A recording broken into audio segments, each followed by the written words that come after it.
Hello everyone, and welcome to the first part of my series reviewing and critiquing The Bad Batch, a Star Wars series that's been releasing on Disney Plus for a few months. I wasn't originally going to make a video about the show, and was just about to rewatch Return of the King to finish up my script for that video, but then Bad Batch Episode 9 came out. I really didn't like that episode, and it did some things with the character I liked that I was not a fan of, and that episode really got me passionate about making a video sharing my thoughts on the show. Before Episode 9 had released, I'd thought the show wasn't the best, but I was enjoying it quite a bit. However, after Episode 9 came out, my opinion completely changed, and I began rewatching the show and taking notes for a script. However, after rewatching all the episodes, I quickly discovered the show was much worse than I initially thought. By the time I was done taking notes for just the first 8 episodes, I already had over 20 pages of notes, so I decided to split the video into multiple parts, with each part reviewing 4 episodes. During my rewatch of the show, I realized just how little this show made sense. So in this series, I'm going to be going through the show and pointing out all the significant issues I found, as well as a couple smaller details I find very funny. Before I get into the plot of the show, I have to establish the premise, and the characters we'll be following. The Bad Batch is a team of unique clones. We have Hunter, Wrecker, Tech, Crosshair, and Echo. Hunter, Wrecker, Tech, and Crosshair all have enhancements. Hunter has enhanced senses, Wrecker has enhanced strength, Tech has enhanced intelligence, and Crosshair has enhanced hand-eye coordination. The last clone on the team, Echo, is a normal clone that blew up, somehow survived, and then was turned into a cyborg by Separatist experiments before being rescued and then joining the team. Hunter is the gruff leader of the team, Crosshair is the no-nonsense sniper, Wrecker is the unintelligent guy who likes destroying things, Tech is the smart guy, and Echo is the caring clone who has a space USB instead of a hand. So, those are our heroes. Now let's get into the plot of the show. Episode 1 begins with a battle between clones and droids in the later days of the Clone Wars. The droids are using their tanks to annihilate the clones, destroying the ATTEs and slaughtering the clones, who are all standing in the open for some reason. We then see the Jedi Master leading the clones, who's hunkering down in a ditch when her Padawan joins her and tells her backup is on the way. The droids who are advancing towards their position hear a noise in the woods and turn to see a boulder rolling down the hill towards them. Instead of running away or trying to dodge the rock, the droids all stand still and let it run over them as they try shooting the massive boulder with their blasters, which is obviously stupid on their part. Following the boulder, the Bad Batch charge into the remaining 50 or so droids, who all have guns trained on them and somehow miss. Hunter is even using a knife to stab the droids, and Tech is running up to them and attaching bombs to them, but somehow the droids miss all their open shots. Wrecker then finishes the battle by shoving the remaining 3 droid tanks off a cliff simultaneously, which is an insane feat of strength I doubt he could do, even with the enhancement. The Bad Batch then talk to the Jedi Commander and set off to attack the secondary droid army coming up the road, bringing the Padawan with them when Order 66 gets activated. The order doesn't affect Hunter, Wrecker, Tech, or Echo because all of their inhibitor chips are defective, but it does affect Crosshair for some reason. Crosshair, who intends to kill the Jedi Padawan because his inhibitor chip is working, does nothing while the Padawan has his back to them, when he had a completely open shot and could have just killed him. But then later, when he and Hunter chase the kids into the nearby woods, then he begins shooting. And then, despite having extraordinarily good aim, Crosshair misses multiple open shots on the kid, when he's not even protected by a lightsaber, so he gets knocked out. Crosshair basically has superpowers, so it should be impossible for him to miss an open shot on a target who's standing still, and if he had nailed the kid, Hunter likely would have had some reaction, other than just nothing, which is what he has in the episode. After seeing all the normal clones kill the Jedi Master, as well as seeing Crosshair trying to kill a child in front of them, the rest of the Bad Batch should probably have some reaction to this strange and disturbing situation. Instead, they have almost no reaction to the murder of a Jedi right in front of their eyes, and the attempted murder of a young boy by one of their lifelong brothers.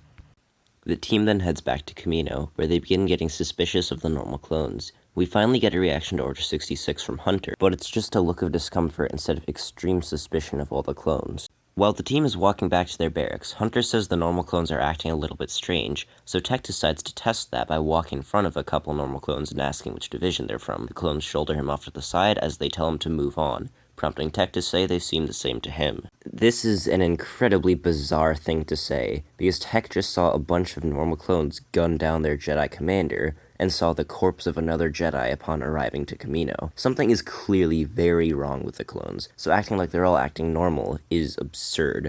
This line doesn't do anything for his character other than establishing Tech to be a complete moron, which is the first of many examples we have.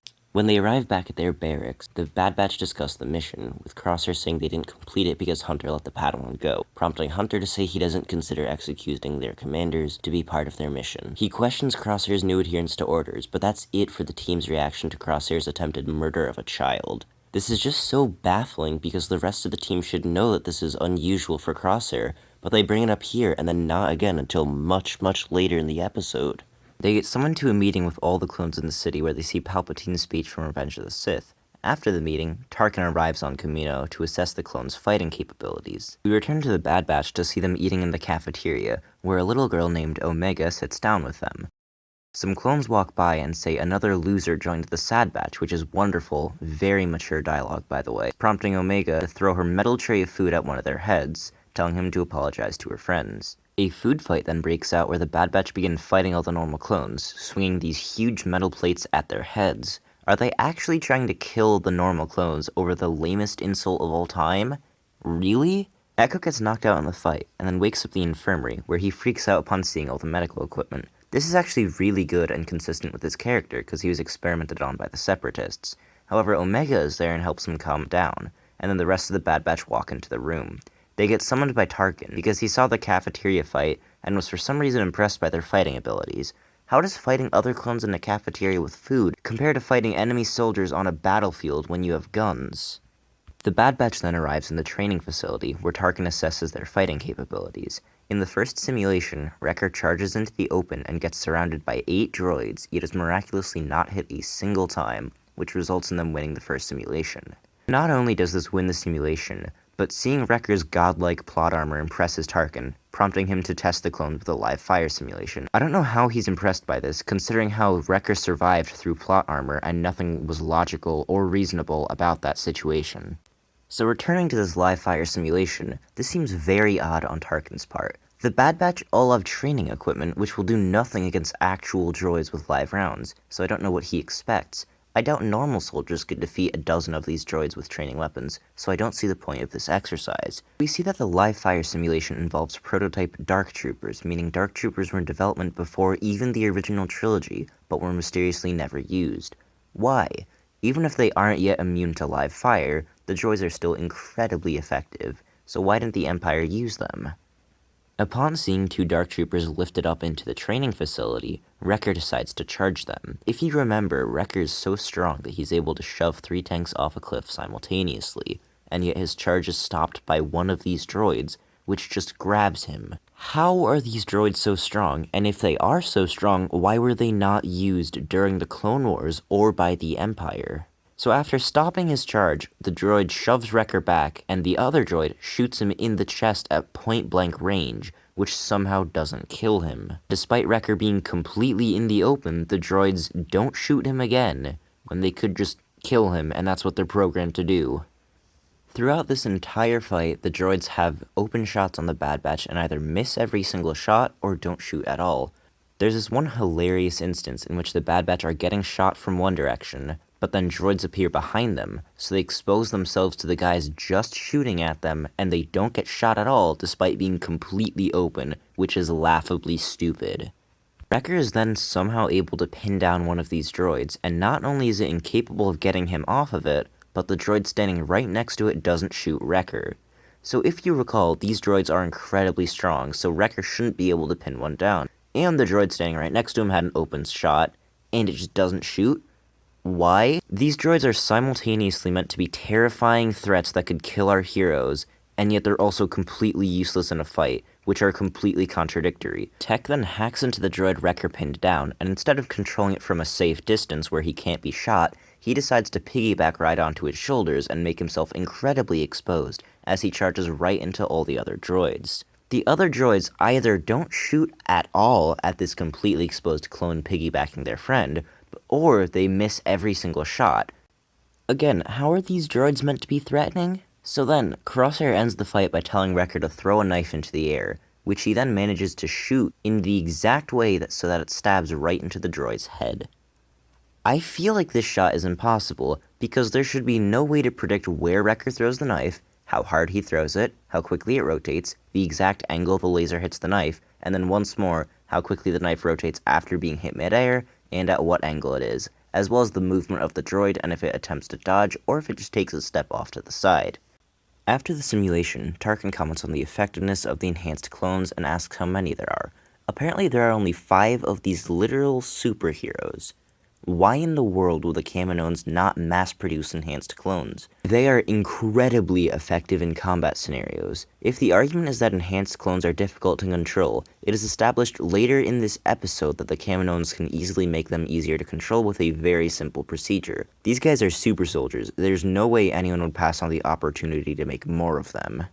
In order to further test the Bad Batch, Tarkin sends them on a mission to Onderon to eliminate some natives unhappy with the Empire, but he deliberately misinforms them and calls them separatist insurgents. Why does he do this? It seems like he does this as a test, but I don't think many people would slaughter civilians, especially after being lied to about the mission. What is he trying to prove? As the Bad Batch are boarding their shuttle, Omega runs up to Hunter and warns him about Tarkin, saying Tarkin doesn't like them and everything is changing. Hunter says the first thing is obvious and then dismisses her concerns about everything changing by saying change is normal. Has he already forgotten about how crazy this situation is? Tech told him the normal clones are all programmed, and the clones slaughtered tens of thousands of Jedi across the galaxy, and the Republic is changing into the Empire, which the Bad Batch are really opposed to. How is this normal? The Bad Batch then arrive on Onderon and use very little stealth to sneak up on the camp. They get within 100 feet of the camp for no reason at all, and then once there they finally scan for life forms. So why are they getting within sight of the camp before even scanning for life forms? Why don't they have Crosshair scope out the entire camp with his sniper rifle? Why are they walking right up to it where they can very easily be surrounded instead of taking any caution if they're meant to be very experienced clones? So their scan reveals there are no life forms, and they're baffled that there are no droids in this camp, saying they thought there would be. Crosshair says they were told to eliminate insurgents, not droids, and is very willing to shoot some of the civilians before Hunter tells him to stand down. They then get surrounded by tons of insurgents because they weren't being cautioned at all. I mean, yeah, that was very obvious that was going to happen. And they are brought before Saw Gerrera, a fan-favorite character from the Clone Wars. After a conversation with some pretty stupid logic, Gerrera just lets the Bad Batch go free, gives them guns, and then all his men turn their backs on them and start walking away. This is a very stupid decision on his part. The Bad Batch say they weren't expecting to be targeting civilians, but there still are soldiers in this camp they could kill, and Gerrera has no reason to assume they wouldn't just shoot him in the back. Crosshair gets pissed off that Hunter didn't let him shoot a bunch of civilians, saying they should have followed orders, and Hunter shoots a probe droid, which has been tailing them the entire time. Considering Hunter's enhanced senses, I find it a bit unlikely that the droid would have been able to evade them for so long, but whatever. However, something I'm not fine with is Tech having a tech scanner from the beginning of the mission and not detecting the droid. Hunter says Omega warned him against the entire plan, which then prompts Tech to say a level of heightened awareness is common in enhanced clones like Omega. This line of dialogue makes no sense. How is anything Omega did at all representative of heightened awareness? Hunter said it was obvious that Tarkin had it out for them, and that the Empire was suspicious. This isn't something you need to have heightened awareness to think, it was very obvious. Tech says he was able to identify Omega as a clone because he somehow acquired her DNA, which again makes no sense at all. Hunter decides to take Omega with them as they go on the run from the Empire, which seems like an odd decision if he actually cares about her, considering it will make her life worse. While the Bad Batch were on their mission, Omega had been snooping around their barracks, and some of the Coruscant Guard entered the room to confiscate all of the Bad Batch's property, considering they're now traitors. Omega heard them coming and knew she had to hide, so when she saw the door being opened by someone from the outside, she decided to walk to the door to try to escape these people. That makes very little sense. If you want to hide from someone, why are you walking right up to them? Also, the clones for some reason then arrest her because they don't actually explain this. I guess they just want the clones to be evil, and then she gets placed in a jail cell, so the mission now becomes a breakout. Anyways, the Bad Batch arrive back on Kamino, land outside one of their hangars, and then once they walk inside, they're captured by about 50 clones. Somehow, the Coruscant Guard have set a trap to capture them at this specific hangar out of all the hangars in the entire city. How did they know they would be here at this exact hangar when they could have landed at any of the dozens, if not hundreds of hangars throughout the entire city? It's a city, surely it has lots of hangars. So then, they get brought to a prison cell, and not only are all of them placed in the exact same cell as each other, but they are also placed in the exact same cell as Omega, the person they're looking for. This isn't just a massive coincidence, this is absolutely moronic on the part of the Empire. Why aren't Hunter, Wrecker, Tech, and Echo all immediately executed? They're all considered traitors, and with the punishment for treasonous execution. And Tarkin wants them dead, and he has proof that they are traitors. So why not just shoot them all now?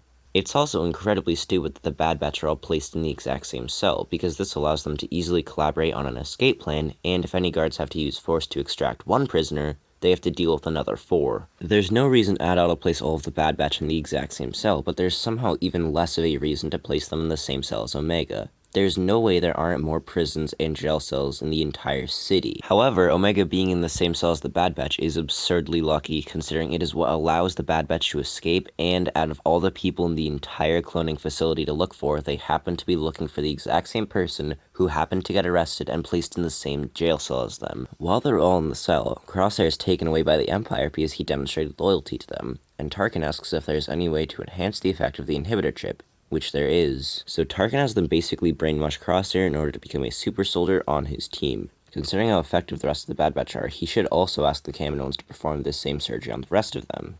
For some reason, he doesn't do this, which is very odd. Who wouldn't want a team of super soldiers who are subservient to you? Now the Bad Batch have to break out with Omega to rescue Crosshair and flee the Empire. Tech's plan is to have Wrecker punch the wall in a specific place, and then he will loosen it and pull it off, and then someone will climb through.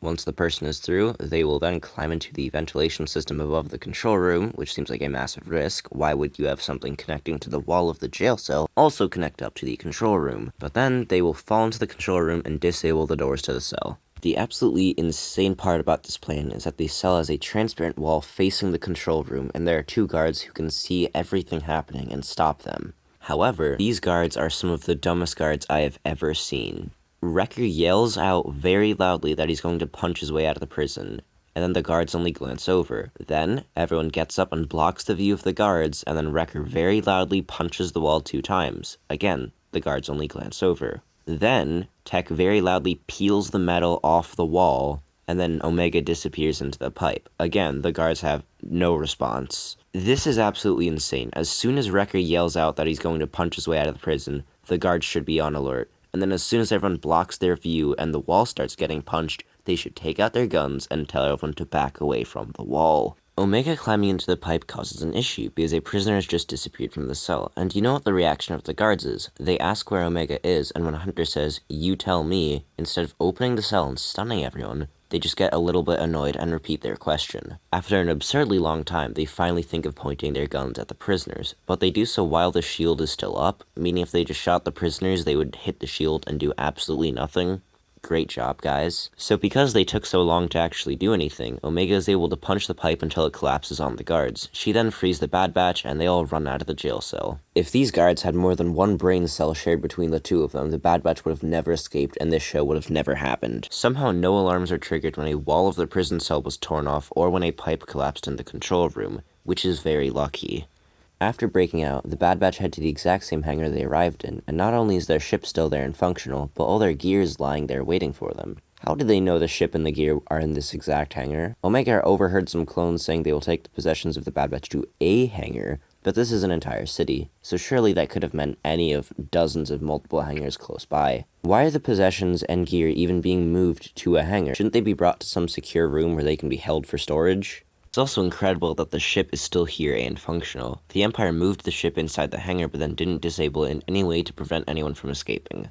Why? They had ample time to drain it of fuel or put landing clamps on it, or just guard the ship, and yet didn't for literally no reason at all. So the Bad Batch arrive and start loading up their ship to leave, but then Crosshair and 7 other clones arrive at the hangar and then get into a standoff where Hunter walks out into the open before Crosshair and all 7 clones begin unloading on him, missing every single shot. Crosshair then shoots Wrecker in the chest with a high-powered sniper rifle, which doesn't kill him, and he tells one of the clones to seal the hangar doors, because for some reason they weren't sealed before, which allows one of the Kaminoans to override the controls and keep the door open. Hunter, Echo, and Omega all get up and run into the open. Miraculously, they don't get hit at all, and then when Crosshair does get Echo in his sights, instead of shooting him, he takes a very long time to pull the trigger, allowing Omega to disarm him. That's right. Omega, the 10-year-old medical assistant with no combat training to speak of, is able to disarm the hardened, super-powered clone sniper, her first time ever picking up a gun. This just doesn't make sense. How is she so skilled with a blaster? Omega then shoots at Crosshair, which forces him to take cover while they run to their ship. Crosshair jumps out of cover and shoots 8 times at the open doorway of the ship while both Omega and Hunter are standing there, and somehow doesn't hit them a single time, despite having super aim. The team then flies off into space, and somehow they aren't pursued by any starfighters from Kamino. We saw that there were patrols of starfighters earlier in the episode, and we learned that there is a fleet above the planet, so why aren't they chased down or shot? We then see Wrecker get treated for his injury and the ship jumps to hyperspace, and then the episode cuts to credits. That first episode was pretty bad. Most of what happened didn't make much sense, especially when they returned to Kamino. The main characters have extreme plot armor, and everyone, including the Empire, acts incredibly stupid for most of the episode. Well, that was very bad. Maybe the show can pull itself together with episode 2. Episode 2 begins with the Bad Batch flying through hyperspace after fleeing Kamino. They discuss their plan, and they will be heading to Seleucami because they have a friend there who can help them lay low. They know this friend is a clone, and they know that all the normal clones have a type of programming that makes them evil, so why do they visit this friend? They have no reason to believe this clone is immune to his inherent programming, so they should not visit him when he should be evil. They land on Seleucami, and there's actually this really good scene where Omega is amazed by dirt. She has spent her entire life on a city made of metal jutting out from the ocean, so her first time ever encountering actual ground and greenery, she's amazed. This is actually really good characterization, and it makes sense, making it one of the few good scenes we have in this show. They then walk to a farmhouse and encounter Cut, a clone deserter, and his family. Before we even get to what happens, there is one glaring issue. This is a normal clone soldier who still has his inhibitor chip, so Order 66 should have activated. There's no indication at all that his chip was removed. The closest we get is being told that Rex visited him, but that was after Order 66, so that doesn't explain why his chip didn't activate. Then they discuss how the clones turned evil, and Hunter mentions how Tech theorized the clones were programmed, prompting Omega to bring up the inhibitor chips. There's no reason Tech didn't tell the rest of the team about the inhibitor chips when trying to convince them about the clones being programmed, but it allows Omega to appear more special here, which is clearly something the show is going for. Cut says his family is to get off-world before the clones eventually find out who he is, so he and Hunter head into town. By this point, Hunter knows the Empire is looking for them, and he has a very recognizable face paint as well as a red bandana with skulls, so he should have either repainted his face, washed the paint off, or just taken off the headband. Cut is also very clearly a clone, so all the clones patrolling the town could very easily recognize him as a deserter and bring him into custody. His wife going to town achieves the exact same thing without the risk of being spotted and executed as a deserter. They head into town and see a giant hologram giving a speech. The man says there's a currency change and the Republic credits are already invalid. Why are they changing the currency, and why are they doing it only a couple weeks after creating an empire? The hologram also says that all citizens need chain codes, which are essentially identification, creating an issue, because if any of the clones try to use anything, and they don't have identification, they will be arrested. Upon arriving back at the farmhouse, the adults discuss how to get around the new identification issue, while the kids go outside to play catch in the yard. Omega accidentally throws the ball past the fence, and she says she'll get it, but then one of the kids says they'll just get it later before running back to the house to pack up their stuff. So the kids clearly don't care about Omega getting the ball, because they just left her alone without really telling her not to get it, so she goes and gets the ball. She barely threw the ball, and it only bounced like a foot past the fence, but then it cuts, and we see it's about 100 feet past the fence, so Omega runs out and then gets attacked by a giant monster. Then the adults hear the noise, run outside, and save her. After saving her life, Hunter rounds on Omega and starts yelling at her, because she did something wrong, apparently. Apparently, she wasn't supposed to go past the fence because the deadly monster was right past there, so it's her fault for going past when nobody told her not to. Everyone then continues discussing their plan to get off-world, and Echo and Tech head to the ship. They decide to tell the Empire to come and seize their ship, which is such a stupid decision. When the Empire is looking for them, and they have a highly recognizable ship, why would they ever let the Empire seize their ship and bring it to an impound facility? The Empire can just scan the ship, realize it's the Bad Batch's, and then send a team there to capture them, and the Bad Batch can't really do anything about that. They can also disable the ship by putting landing clamps on it, or draining it of fuel, or doing something, so this is not a good idea. So the plan is they're going to get themselves captured to get into the impound facility, then they're going to steal some chain codes and forge them, and then give them to Cut's family. Somehow Tech and Echo didn't notice Omega walking onto the ship and crying her eyes out, even though they were on the ship and would have heard her opening the ramp, so they accidentally take her with them to the Empire when their ship gets taken away. So their ship gets brought to the impound facility, which is just a big open area with a fence around it.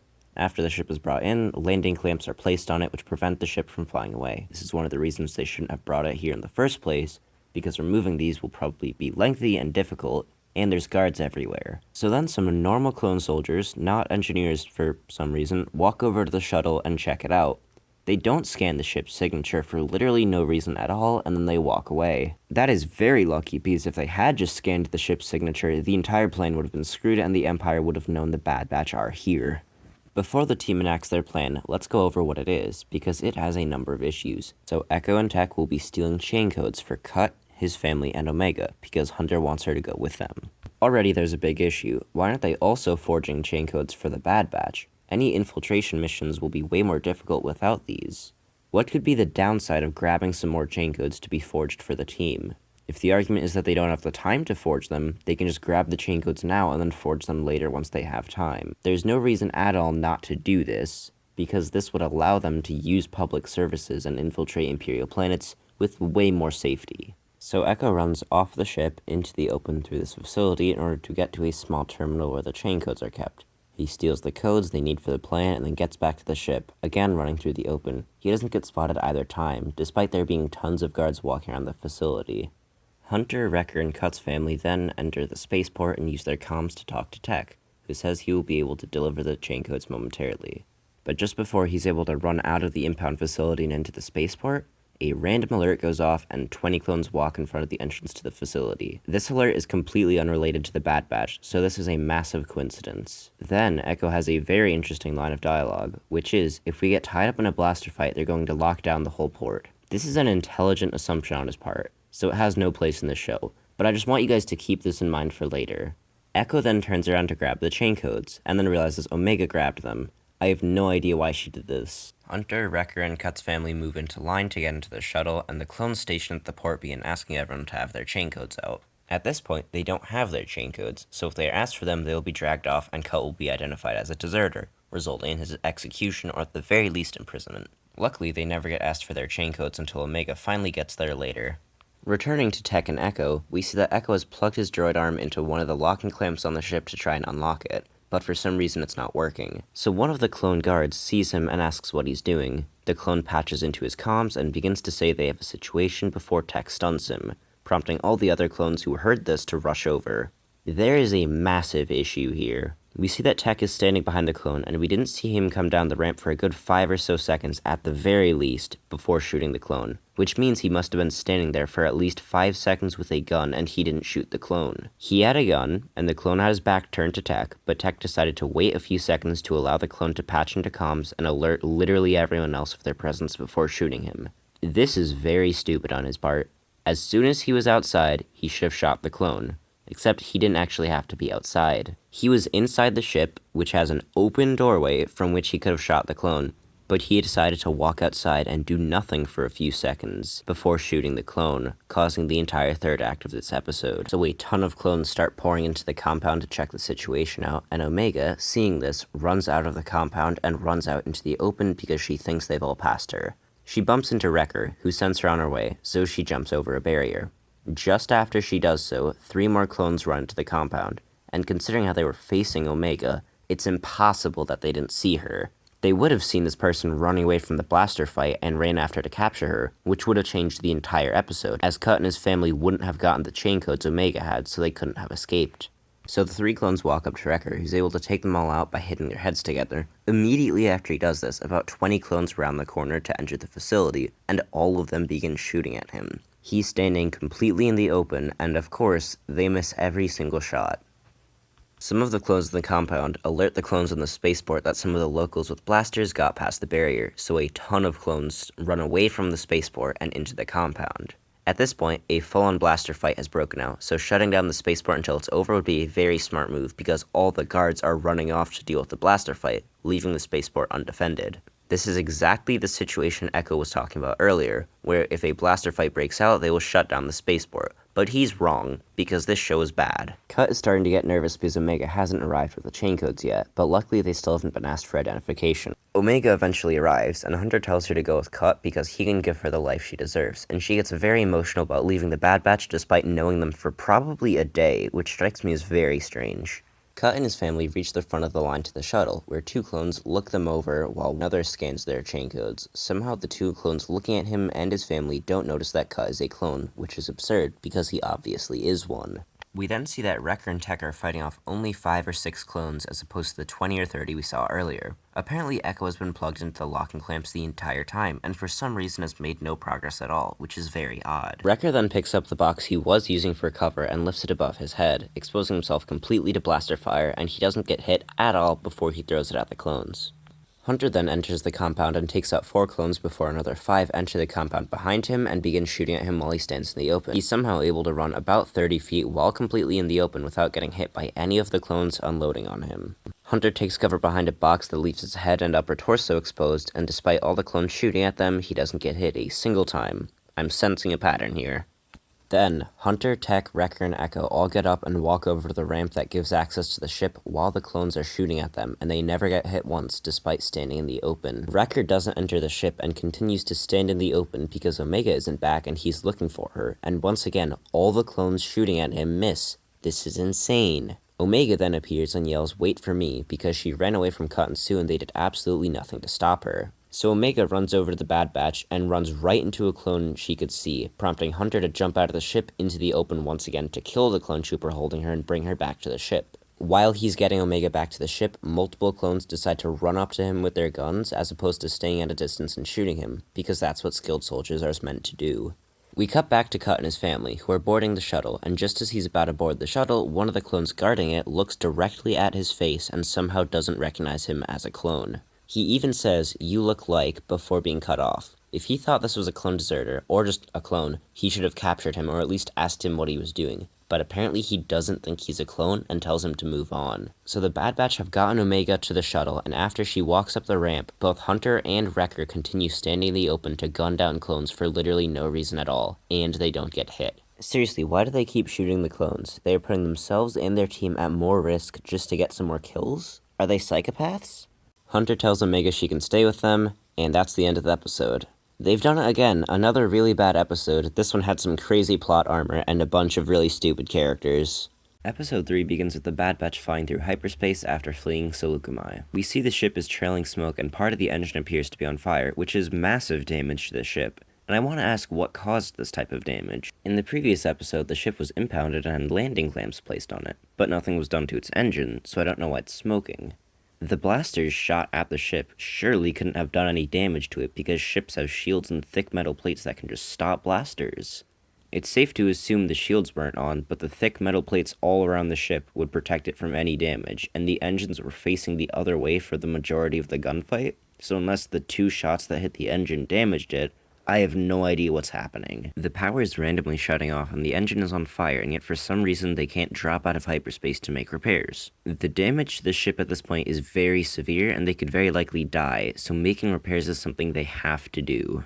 Hunter asks Echo and Tech if they can repair the lights, because that's clearly the most important thing that's been damaged. Echo says he could fix it if Tech would help him, but Tech is too busy building an inhibitor chip detector, which is a device that's supposed to detect if they have inhibitor chips. They already know that they have inhibitor chips, and they know that they're all defective, and I guess the argument is, oh well, they might activate later, but that's clearly less important than the damage that's been done to the ship. With a malfunctioning engine and power that keeps shutting off, you could very easily die, because you're in the middle of space and your engines could just shut off, and you're stuck drifting there with no power, and then you eventually die after eating each other. That's bad. The immediate prospect of dying by the engines malfunctioning or the ship breaking down is much more severe than someone possibly going evil later on. All in all, Tech is an idiot for not helping repair the ship. Tech says they're fine because he ran a diagnostic scan over the ship and nothing essential was damaged. How? Power keeps shutting off and the engine is billowing out smoke. There's no way nothing essential was damaged. Is Tech just really stupid, or is this scan useless? Immediately after Tech says no major systems were damaged, the hyperdrive malfunctions and ejects the ship out of hyperspace. This is major damage to the ship, so it is insane that the ship-wide diagnostic scan didn't reveal this. And if it did, it makes Tech seem like an absolute idiot for not reporting this to anybody else. Understandably, Hunter freaks out and asks Tech why he didn't say anything about the hyperspace malfunctioning, because that seems like major systems. Tech counters by saying they still have life support.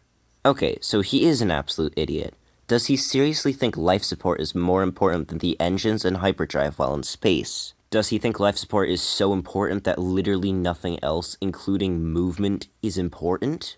Without engines and hyperdrive, they will be stuck drifting through space until they slowly die after eating each other. For someone with super intelligence, Tech is being an absolute idiot here. He should have reported the damage and then stopped the ship so they could repair it. Instead, he decided to keep going and pushing the broken hyperdrive until they very likely die. This guy is just bafflingly stupid. This is not some minor piece of dialogue that barely affects anything, because if Tech had reported this, none of this episode would have happened.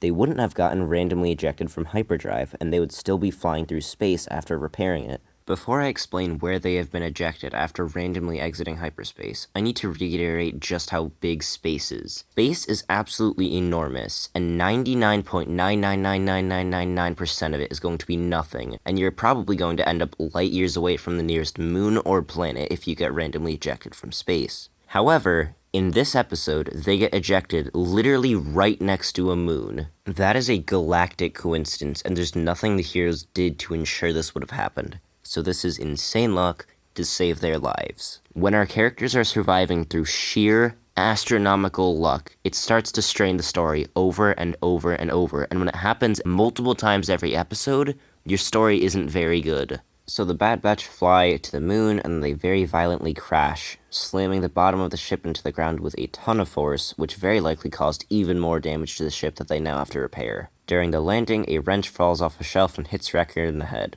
This will be relevant in 4 episodes. After the crash, Tech says he believes a single capacitor is damaged, which led to everything happening. That still doesn't explain why the diagnostic scan didn't pick up on it.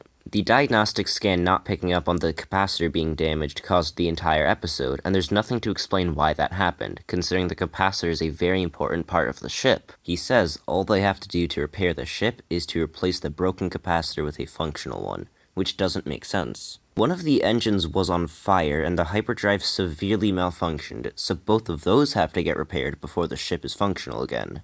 Those issues, however, are just ignored and the capacitor is the only thing focused on. Omega wants to be helpful, so she grabs the first box she sees. The rest of the team get quiet for a moment before Hunter says, "That's Crosshair's gear." And before we get to the conversation that follows this is very contrived. The Empire began moving the possessions of the Bad Batch to the hangar in Episode 1 because they were traitors, but Crosshair had demonstrated loyalty to the Empire, and Tarkin was planning on enhancing the effect of the inhibitor chip on him. So Crosshair shouldn't have been considered a traitor, and his possessions shouldn't have been in the hangar.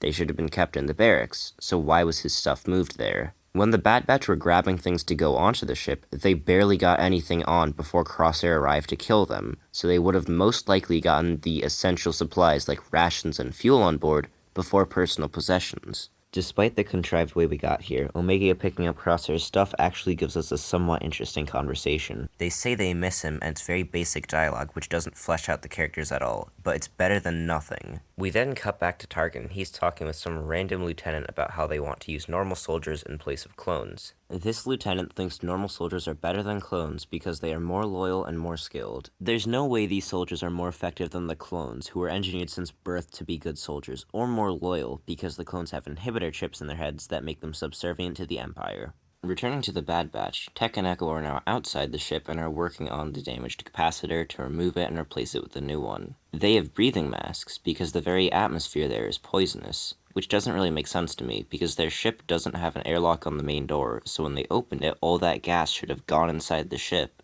And if it had gone inside the ship, then they wouldn't be able to breathe, so they'd all be dead. So I don't understand how they've managed to get outside without the gas coming inside when they don't have an airlock.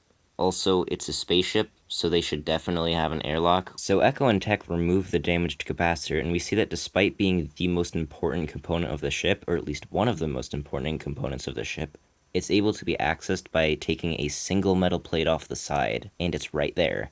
Earlier in the episode, we learned that a single blaster shot hitting this metal plate can damage it, and considering that this thing can destroy the entire ship and kill everybody on board if this is damaged, it should be a lot more secure than this. While securing the very important part of the ship that they need to fly away and survive, Echo hears a random noise and walks off. That's a really dumb decision, but then he finds some huge claw marks in the side of the ship. So these are very deep, and they're in the metal panels on the ship, and it's only about 15 feet away from where Echo and Tech were just standing, so I don't know how they didn't hear this creature doing this. Instead of running back inside the ship to tell the rest of the team, hey, there's a very dangerous creature out here that's able to rip deep panels apart on our ship, they just walk away from the ship to look around. If they thought there was a dangerous monster nearby, why did they leave the area lit up by the ship and then walk out into the darkness? After walking away to allow the creature to steal the capacitor they've just replaced, Echo and Tech walk back inside the ship. Tech says the creature is a moon dragon, and despite knowing which moon they were on, that these creatures existed, and that they feed on energy, as well as that the parts they're replacing have energy, he didn't tell the team about this. This creature poses a massive threat to the repair operation. I don't know why he keeps valuable information from the rest of the team, but he does this so often that it's become a part of his character at this point. Returning to the Empire story, we are introduced to 4 new Imperial soldiers who have been recruited to be trained under Crosshair. If you thought we would finally get a story about Imperial characters, we never even get their names and only one of them has any characterization, but is killed later in this episode. So Tarkin wants to test these new recruits by sending them off to complete the Bad Batch's failed mission from episode 1. Why does he keep testing his soldiers by having them slaughter civilians? Very few people will do that, so I don't get what he's trying to achieve. This mission also seems like it would favor the clones, because they are all brainwashed to follow orders, while normal people have the choice to refuse, and most will. The Imperial team sets off, and apparently the Empire is able to find the camp of insurgents again. Despite the Empire knowing where the insurgents are, the insurgents didn't move. So they attack the camp and they exercise a lot of caution, keeping their distance and sniping the soldiers. However, the insurgents exercise much less caution than in episode 1, and they act very stupidly. As opposed to in episode 1 when they had scouts surrounding their entire camp, here they have 1 or 2 soldiers standing in the center of camp, completely exposed and never taking cover. The soldiers are all wiped out and all that's left of the camp are civilians. Returning to the Bad Batch, Hunter decided to chase after the Moondragon to get their part back. Despite this being a very dangerous mission, taking down a very dangerous animal and then retrieving a very important part, he allows an unarmed and inexperienced Omega to come along, which is very stupid. At the very least, give her a weapon so she can defend herself against this deadly dragon. So Hunter tracks it down using his enhanced senses or whatever, and they see the capacitor lying on the ground, because for some reason the Moondragon just dropped it here. Hunter then goes to pick it up, and then despite having enhanced senses, he is surprised because the dragon is hiding behind a nearby rock and then jumps on him. Even when the dragon climbs on top of the nearby rock to roar, he doesn't back up, he doesn't draw his gun to shoot it, he just stands there looking at it. He should have just drawn his gun, backed away, or tried to dodge it instead of standing still like an idiot to let it jump on him and attack him when it's been shown strong enough to be able to rip their metal ship apart. What is he doing? The Moondragon pounces on Hunter and knocks off his breathing device. Omega notices this, and instead of immediately putting his breathing device back on, she touches his mouth and looks at him a bit before looking for it and grabbing the mask. So that's pretty stupid, and then she contacts Echo and Tech to tell them Hunter is injured, but very unluckily there happens to be a storm that disables comms. How are people able to instantly communicate across the galaxy, but one storm on a moon is able to disable communication devices? That doesn't make any sense at all. After seeing the dragon take out the most skilled member of the team, Omega decides to go after it herself because somehow she thinks she is going to be able to take it down and get the capacitor back. It's very unlikely she's going to be able to retrieve the part without the dragon killing her, so I don't see why she does this. Returning once more to the Empire, Crosshair orders the rest of the team to finish the mission and slaughter the remaining civilians, who are unarmed and pose no threat at all. One of the other soldiers refuses and says they won't kill civilians, so they're going to ignore the clone and take them prisoner. That's exactly what you'd expect a soldier to do, because most people aren't going to be killing innocent, threatless civilians. This reaction goes to show just how stupid Tarkin's plan was, because this clearly favors the brainwashed clones, as opposed to the soldiers he wants to replace them who think for themselves.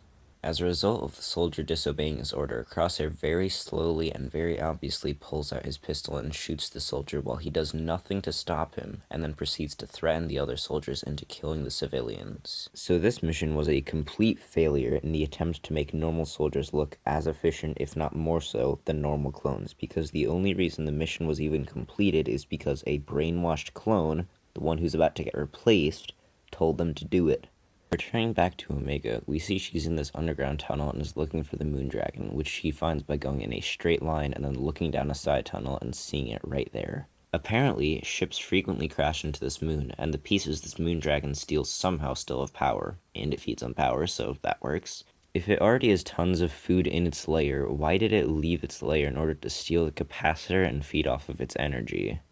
Earlier in the episode, the Moondragon attacked Hunter earlier when he only reached for the capacitor, but here it allows Omega to walk right into its lair and grab the capacitor without having any reaction at all. It just stands there and lets Omega grab the capacitor, and then it snarls at her a few times, but it doesn't attack her, which is really weird. Like, at one point, it literally jumps at her and growls, and then just stops. So then Omega throws her flashlight away, and the dragon runs off to eat the energy out of that, but I don't see why it's attracted to that when the capacitor surely has more energy, considering it powers the entire ship. Omega then returns to the ship and gives them the capacitor, which they are able to reinstall and then fly away without fixing the fire in the engine or the hyperdrive. There's no way the ship is functional because we saw smoke trailing out of the engine and there was definitely something burning there, and the hyperdrive severely malfunctioned, so they have to repair those. Instead, the episode completely ignores those issues, and the ship is able to fly away with no trouble because the capacitor is replaced. Returning once more to the Empire, Tarkin is impressed the team completed the mission, even though any mission briefing would reveal they were initially against the idea and only followed through because the clone forced them into doing it.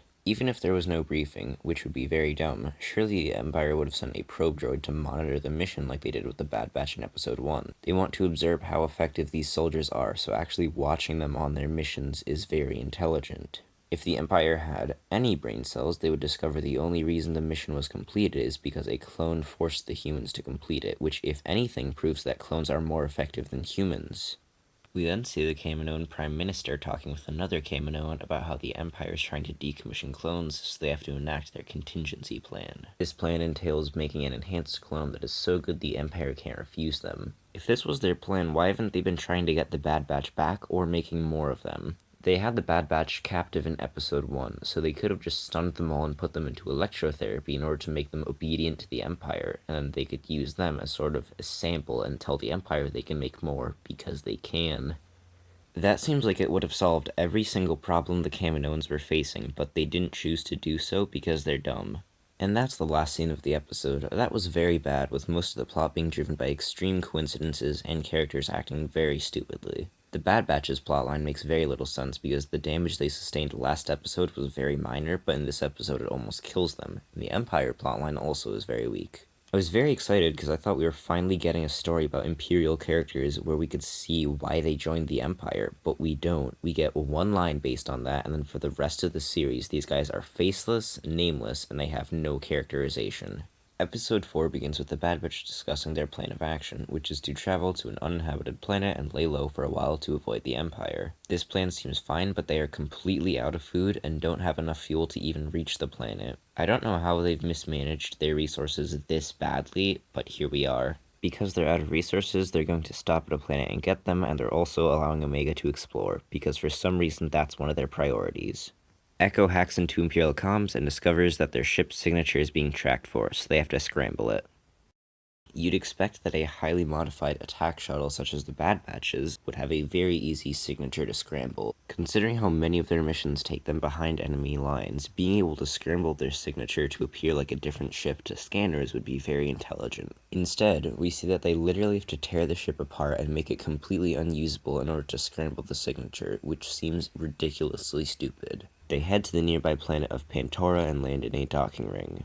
The boss of the ring then calls Fennec Shand and says he knows she's looking for a modified Omicron attack shuttle. This goes to show why the Bad Batch are so stupid, because their ship and armor are both incredibly recognizable and they know people are looking for them, so now they have a bounty hunter after them. So Tech and Wrecker stay behind to scramble the ship's signature while Hunter, Echo, and Omega head into the city. Hunter's group sees another Imperial hologram giving a speech, and the civilians watching are acting kinda oddly. They're just cheering and pumping their arms when the guy isn't saying anything. Tech and Wrecker remove a panel from the ship, and we discover that in order to reach the device emitting the signature, they have to tear apart the entire ship. Or at least, most of the essential parts they need to actually use it as a ship. Why is this device so impractically placed? This is a heavily modified attack shuttle used for stealth missions, so why do you have to destroy the entire ship to get to the scrambler? If the designers of the ship didn't want people to be able to scramble the signature, then why even have it there in the first place? In order to reach said scrambler, Tech has Wrecker just rip out the critical systems with his bare hands.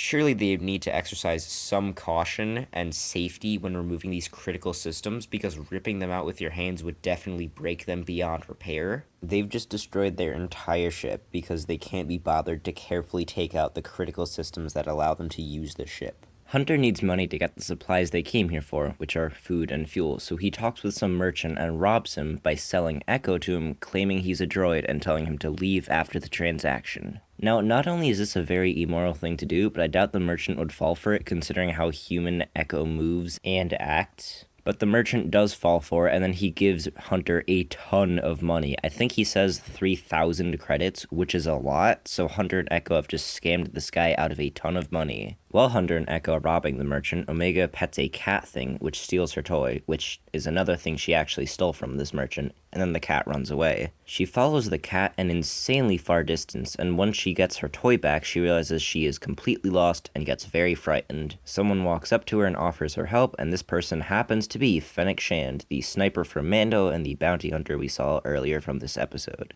It's a bit odd she's found Omega considering she knew where the ship landed and that's it. Hunter, Echo, and Omega went somewhere else, and then Omega ran in a completely different direction for a very long distance, and somehow Fennec has immediately found her as soon as she stops. She offers to help Omega look for her friends, and then leads her off in a completely different direction than Omega came from. Omega ran down the street in one direction, away from Hunter, and yet when this random stranger leads her off away from Hunter, away from the direction she just came, she has no reaction.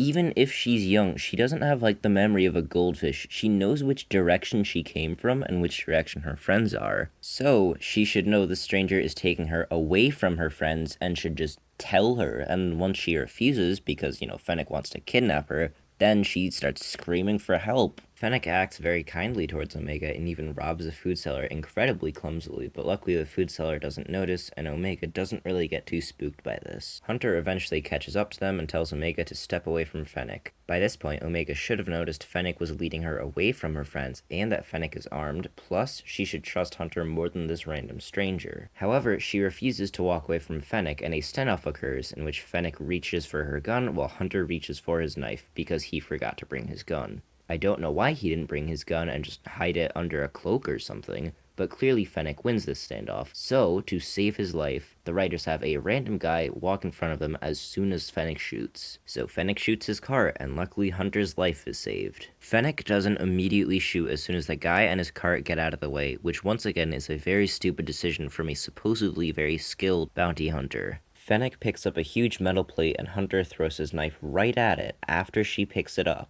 We know he is incredibly accurate with the knife and is able to hit targets precisely from a very large distance, so there's no way he would have missed this. However, sadly, this should end the fight and Hunter should now be dead. He has no weapon and no cover, and while Fennec does have a metal plate in her right hand, she also has a gun in her left.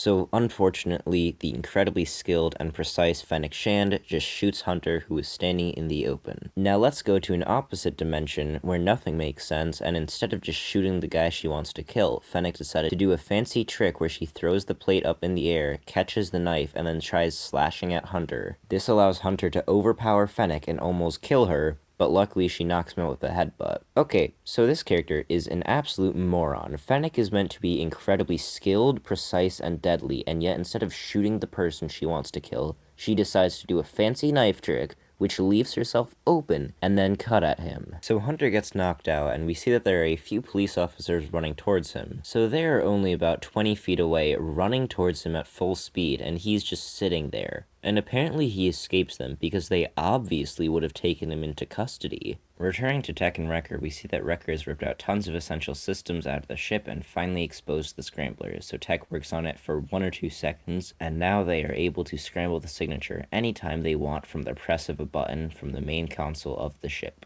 Again, why wasn't this already a modification they made to the ship? Why wasn't this done before the Bad Batch were sent on missions? Hunter then wakes up after mysteriously evading the police and then calls Tech and Wrecker to tell them Omega has been kidnapped. Wrecker runs off to help, but Tech can't hack into the security network to find Omega using the cameras because then they don't have a ship to fly away with. He says they would need a team of mechanical droids in order to get the ship operational, and absurdly lucky for them, the merchant they sold Echo to happens to have a team of mechanical droids. Also very luckily, he just so happened to place Echo in charge of that team, so Echo leads them all out to fix the ship. These droids are meant to sort the goods the merchant buys and sells, so I don't even know why they are capable of repairing a spaceship after its critical systems were torn out by hand, which is irreparable. So Tech then hacks into the camera systems of the entire city and begins looking for Omega. He spots her literally just as she goes into an underground tunnel, which is very lucky. Tech informs the team of Omega's whereabouts, but Fennec chases after her. Wrecker somehow finds Omega in the underground maze of tunnels, and they begin heading back towards the ship, but Fennec catches up to them.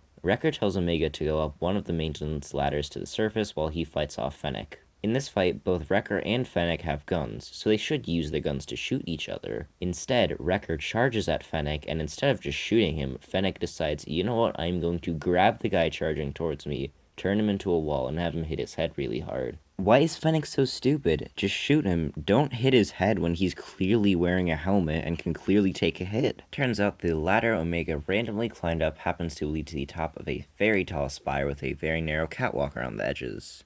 Out of all the maintenance hatches in the entire city, she happened to climb the only one she couldn't run away from after exiting. What is this luck? So Omega shuts the door, but Fennec shoots it open and Omega falls off the catwalk, barely managing to hold onto it. She is somehow strong enough to hold onto the catwalk with just her hands for at least 20 seconds. That is incredibly unlikely, considering she's a very weak little girl with no upper body training.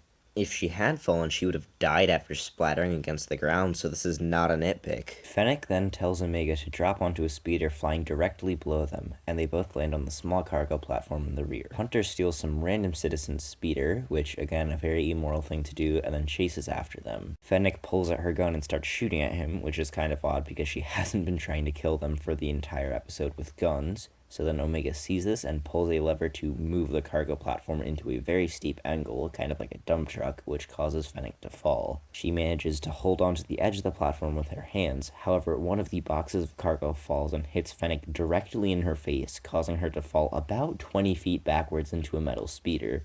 This much force going directly into someone's head would at the very least injure them, and at the worst, snap their neck. However, Fennec is completely fine, so she kills the driver and flies directly back up to grab Omega. However, Omega also falls off because the platform is getting very steep, but she is miraculously able to grab onto and hold a leather strap for 30 seconds. Again, she shouldn't be able to do this, so Hunter then flies up on his stolen speeder and shoots out the engines of Fennec's speeder. Then he grabs Omega just as she's about to fall, throws a grenade at Fennec, and flies away. Fennec jumps off her speeder, falls about 20 feet, and then smacks right into a metal speeder, and then falls another 10 feet to hit the ground. She should be very badly injured from this, but she is completely fine. So then the Bad Batch get back to the ship and fly away. The issue here is they didn't actually buy any of the supplies they came here to buy, so they should still be out of food and starving, but this never gets addressed. Yet another terrible episode. Some of the character decisions, such as not wanting to starve to death, make sense,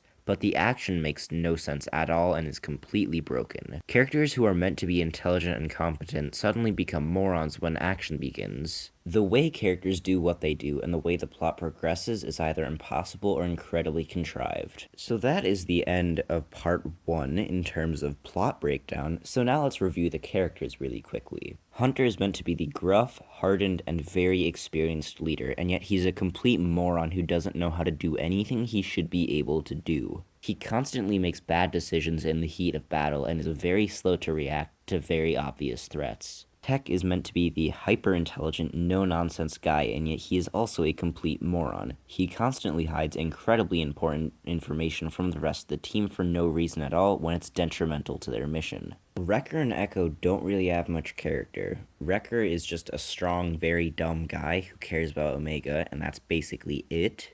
Echo is kind of ignored for this entire part of the season, and also the entire show, which is unfortunate, but here we are. Omega herself is meant to be a young, innocent girl who wants to see the world and explore. She's also very gullible and very stupid, despite supposedly being very intelligent and having some level of heightened awareness. The mystery surrounding who Omega is and what her purpose is makes up a big aspect of the first half of the show. The resolution to that mystery in episode 9 is an absolute train wreck, and we'll get there in a few months. But for now, this has been a very fun part 1, and if you guys have any feedback or criticisms of my points, please let me know down in the comments. I'll see you guys soon for the Return to the King critique, and then we'll be back to Bad Batch.